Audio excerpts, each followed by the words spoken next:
Hey everybody, in this video, we're going to share our experiences in our first 4 months of our digital nomad experience in South America. And we learned so much on our journey.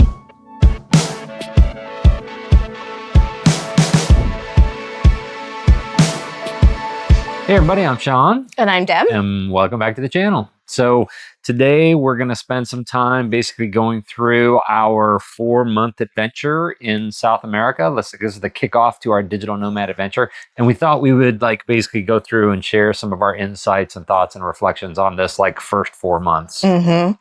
It's a little windy here in Kansas, it's a lot as you windy. can see. So we're going to talk about our 4-month kickoff of our digital nomading, but first we wanted to say, so our adventure actually really started in September last year when we sold our house. Then we moved to Florida into a bedroom in our daughter's apartment and sort of just digital nomaded from there. Florida. And from there, then the real adventure began. Yeah. So we, from Florida, started out in Buenos Aires. Argentina. Buenos Aires. Argentina. We were in the Palermo district, and we really enjoyed that a lot. It was a beautiful neighborhood. If you ever visit Buenos Aires, Palermo is absolutely gorgeous. Nice bohemian coffee shop, bakery, kind of restaurant neighborhood. It was definitely a good choice. Yeah. So we were there for 3 weeks. Then we jumped on a cruise, a 2-week cruise that went down to Antarctica, and that was fascinating. Super cool. Yeah. And so we did whole videos on these. So made a couple other stops in Argentina, including the end of the world, Ushuaia. And we went down to Antarctica, went to the Falkland Islands, cruised by Elephant Island. Yep. So after the cruise, we spent a month in Montevideo, Uruguay. And then we spent a month in Asuncion, Paraguay. Yeah.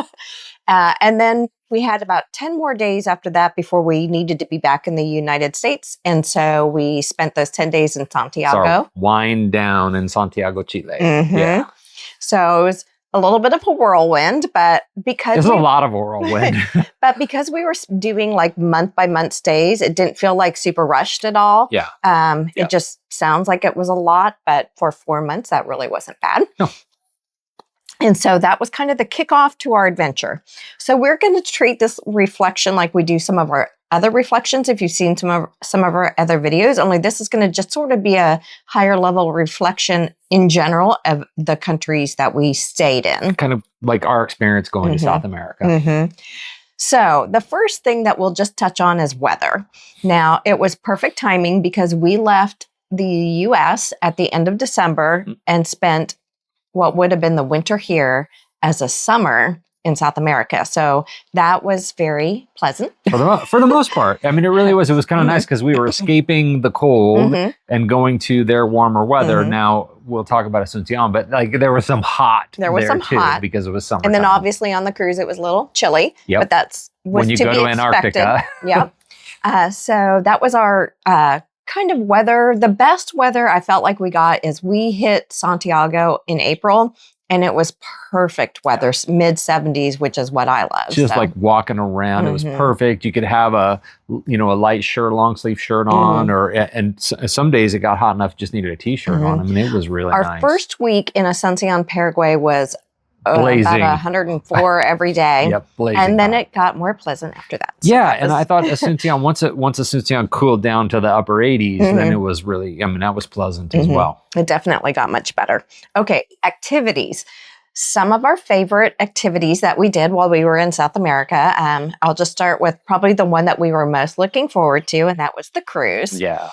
So we knew when we were selling our house, we had this to look forward to. It was very exciting. We were just so excited to go on an Antarctic cruise, and it did not disappoint at all. We got so lucky. And I think even the expedition crew that was on our cruise was you guys, the number of whales you are seeing, it's kind of unprecedented. And it was the weather was perfect. The Drake Passage was really smooth for us. So we didn't get those big waves that some ships have gotten. And then the wildlife was just everywhere. So it was amazing. And then We also, from Paraguay, took a long weekend and went out to Iguazu Falls. Yeah. I forgot to mention that country when I talked about us hopping around. We were also in Brazil. We were in Brazil for a short period of time. Short period of time. So Iguazu Falls is straddles Argentina and Brazil. And we did both sides of the Iguazu Falls, and so that was definitely an adventure. Yeah, if you get a chance and you're going to go visit Iguazu Falls, be sure to do both the Brazilian side and the Argentinian side. They both have their own kind of merits and value, and it's worth doing both sides of the falls. And make sure you do the boat ride. Yeah, absolutely. Do the boat ride on the Argentinian side. Yeah. So speaking of boat rides, this was another activity that we really enjoyed. Yeah. When we were in Asuncion, we did it through Viator. We did an excursion, and it was on the Paraguay River. It was actually on another river too, a smaller river. A small subsidiary, that flowed out into the Paraguayan River. That was beautiful. And we were the only ones that signed up. So besides us, there was our guide that took us, Fernando, on the tour, and then we had our boat captain. It was a very small boat, like a fishing boat. Arturo. Yeah. And they were fantastic. Like they, I mean, because we were the only people on the tour, like they spent time showing us all kinds of different wildlife and birds and pointing out facts about the river and the area. I mean, it was a great tour. So if you're going to Asuncion, that river tour, definitely worth it. So one of the other activities we've discovered we like when we go to cities is a food tour. Yeah. And we actually did this in Buenos Aires, in BA.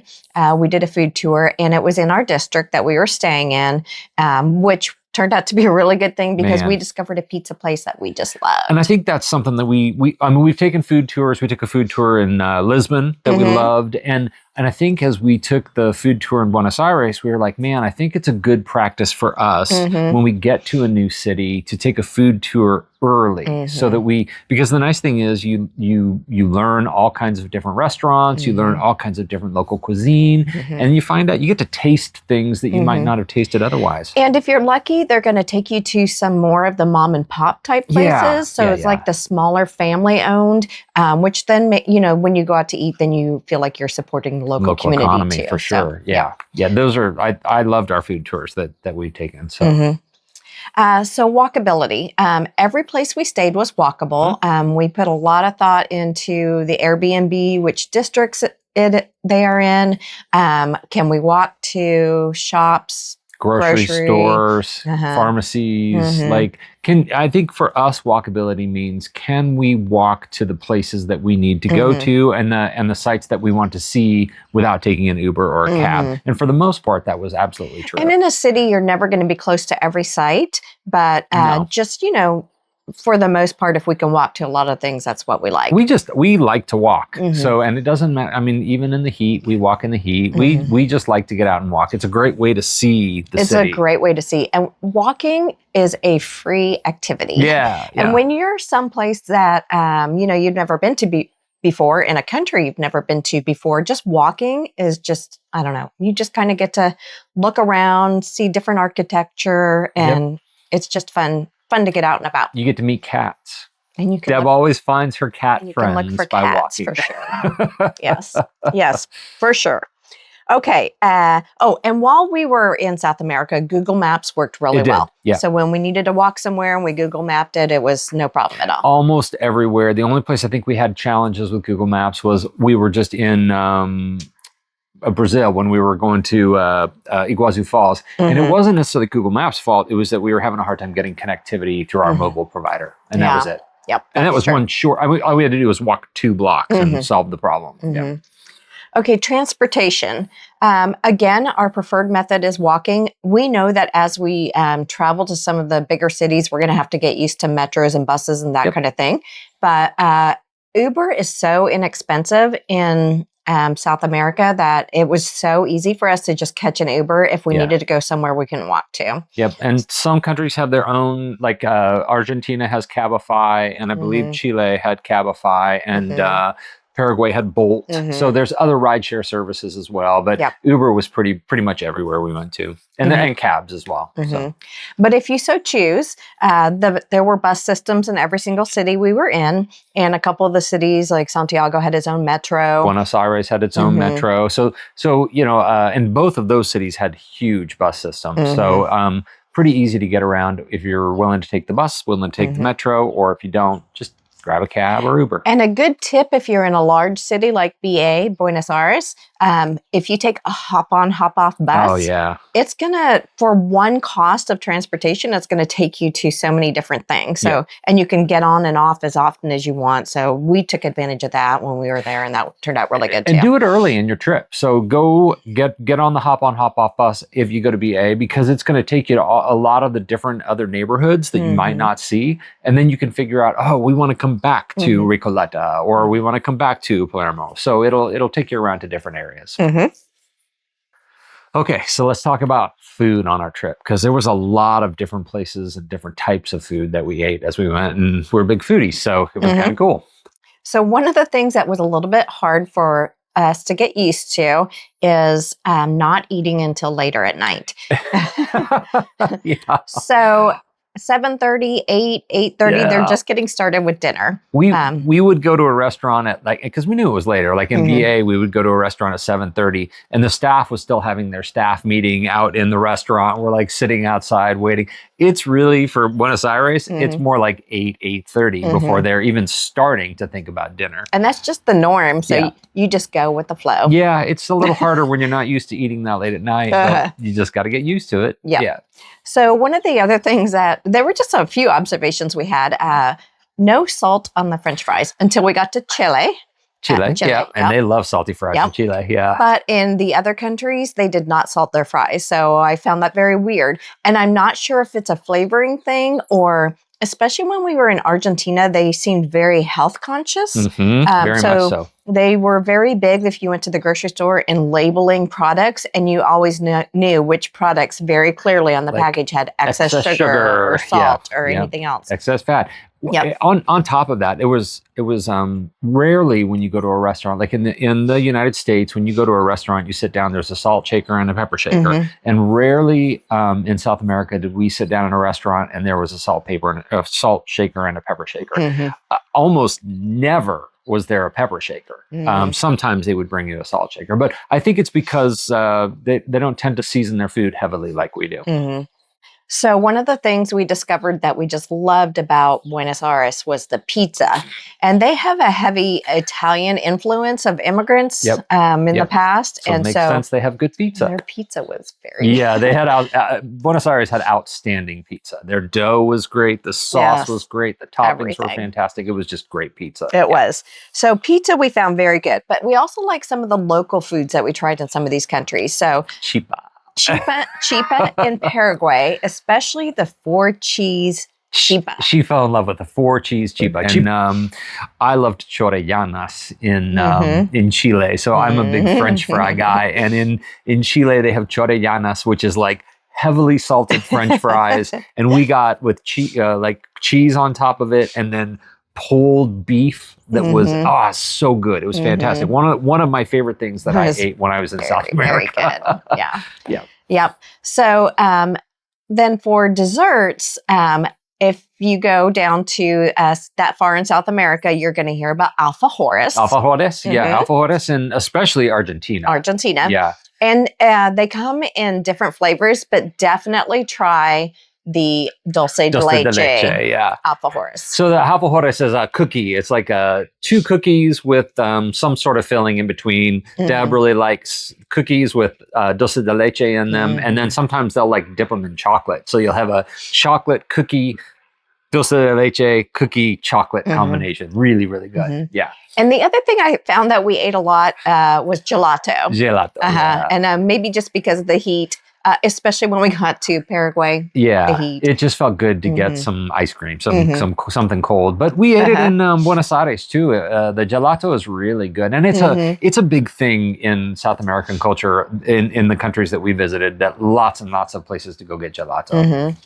So some of the drinks that we tried that you do not want to miss.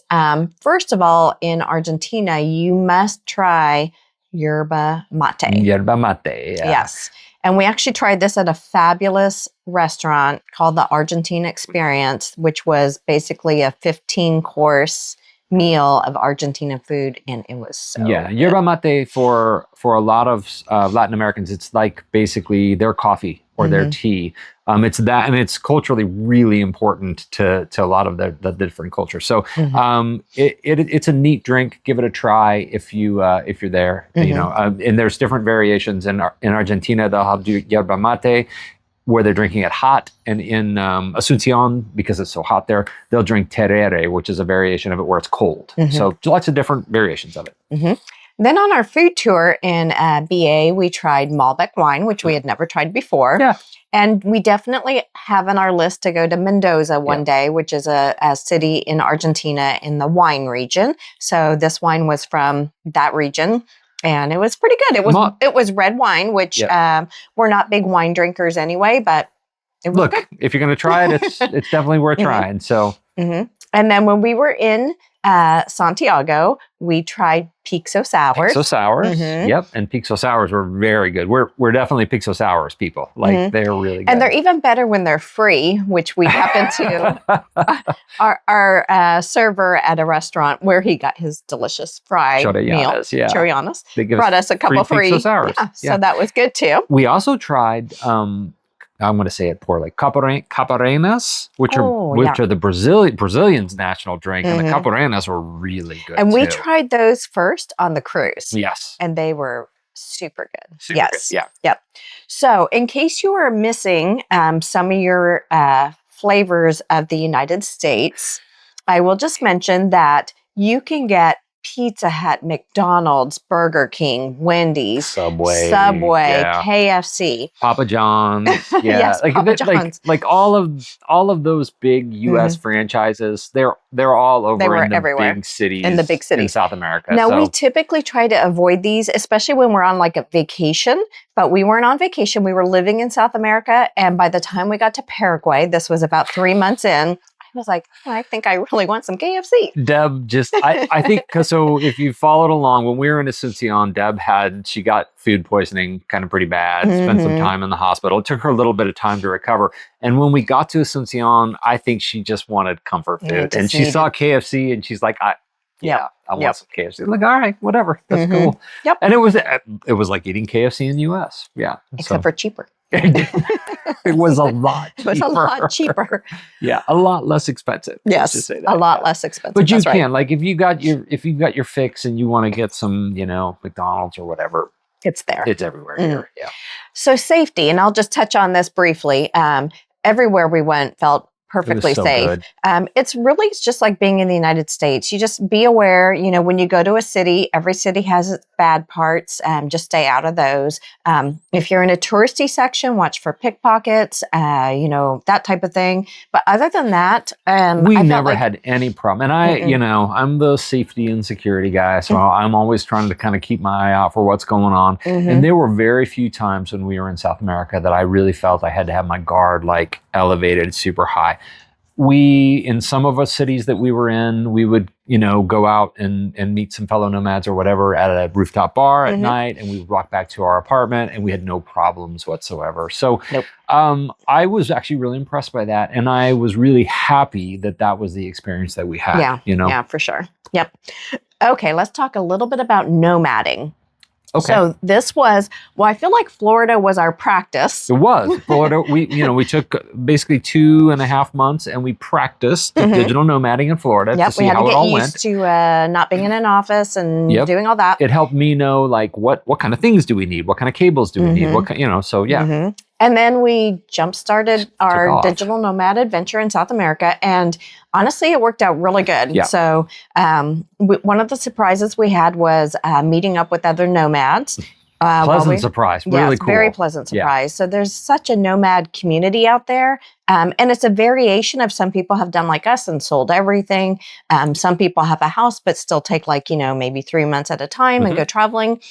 So there was a lot of people out there doing what we did, and we got to meet up with them, and some of them more than once. It's kind of cool to share experiences and say, okay, well, here's where we're going next. Have you been there before? If you've been there, like, what are some tips we should know about? And even like we found that we were able to share our tips with other nomads, like who hadn't been to Asuncion before. So we found a really good community for that. It was nice. That was definitely a pleasant surprise. Yeah. Okay, so we also found that we didn't have any problem at all with Wi-Fi. No. It was kind of one of those things we have researched for our Airbnbs anyway. She's really good at it. In reviews, there's a search section, and I usually just put in Wi-Fi and just see what the comments are. So just to make sure nobody had any issues. Thank you to everybody who stayed in our Airbnbs before who left comments that the Wi-Fi was good, because it helped us know that it was going to be okay. And we never had a problem. Never had an issue. Nope. And then eSIMs, we used these in every city that we went to also, and that worked out really well. So we would come to a country. So we'd go to Argentina and we'd go find a Claro store and we'd, buy an eSIM for 30 days for Claro. And I don't know, it cost us anywhere between 10 and 15 bucks for like 20 gig of data for 30 days. So I just wanted to, these are kind of just other mentions that we don't always necessarily cover in our reflections of a certain city. We just thought we would touch on these. So I want to just say, to begin with, people in South America are super nice. They're super friendly. We have found that in every country we've been to. Yeah. I can't think of anywhere we've been where they weren't friendly. But special mention to Paraguay, because those were the friendliest people. We just had really good experiences and interactions with people in Paraguay.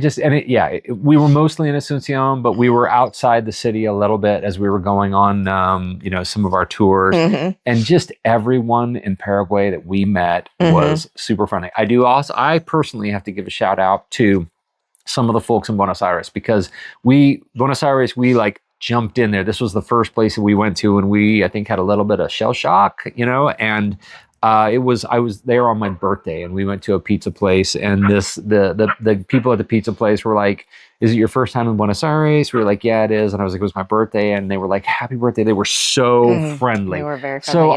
So I loved being around a lot of the people in South America. Just super duper friendly. Loved it. Very friendly. Okay. Best airport lounge we have come across yet.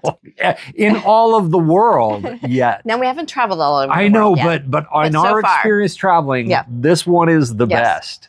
So we actually have an American Express Platinum card. And we'll talk more about that actually in another video about how we use points and that kind of thing.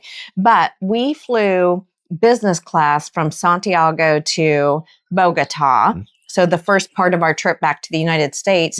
And the LATAM lounge in Santiago was just incredible. That lounge is off the hook. Like, they had like a full big buffet of food. Very and we're good talking food. Like food, like chicken breast and ravioli and just tons of food. They had refrigerators full of beer and wine and all kinds of different drinks. They had ice cream. Yeah, they had, Plus they had a plenty freezer of full other of ice desserts cream. too. Yeah, I mean, it was crazy how nice this lounge was. I mean, just top notch. And we've been I'm in some pretty decent lounges.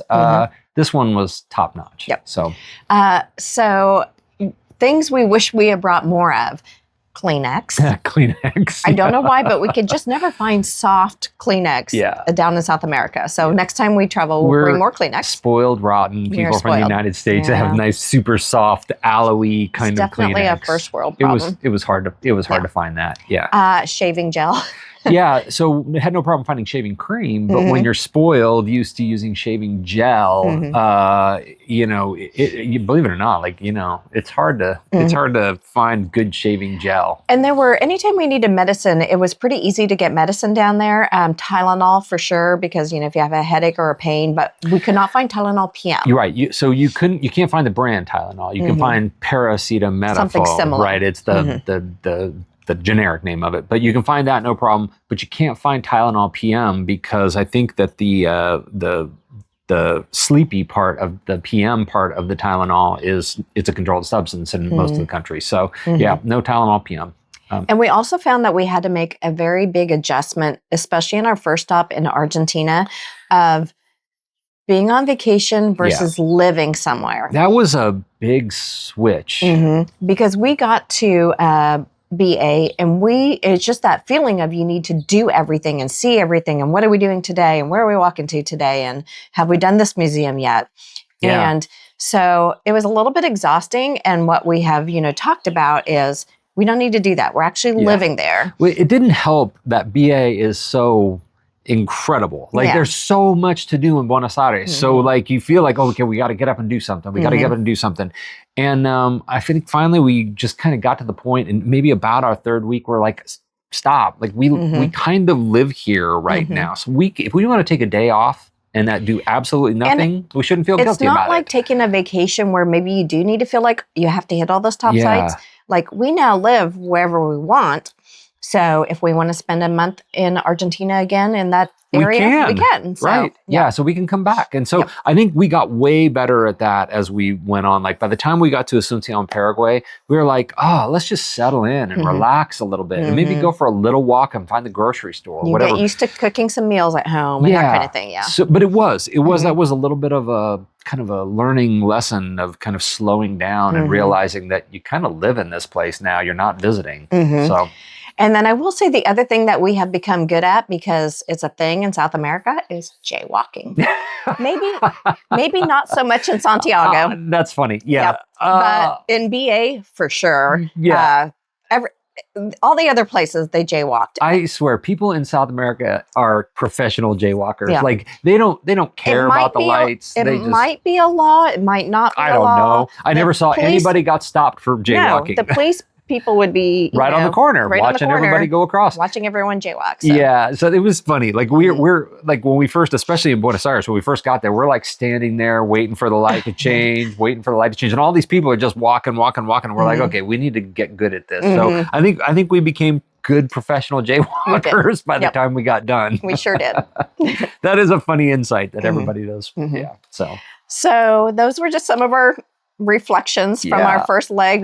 We enjoyed it so much. We're very much looking forward to doing a whole lot more this year and for many years to come. Yeah, I mean, I really, this was like kudos to you because it was a fantastically planned 4 months. Did we hit some bumps in the road? You know, you spent a little bit of time in the hospital. I got an ear infection and had to go get health care too. But all that stuff is kind of lessons learned. It's how to navigate life, and it's just life in a different country.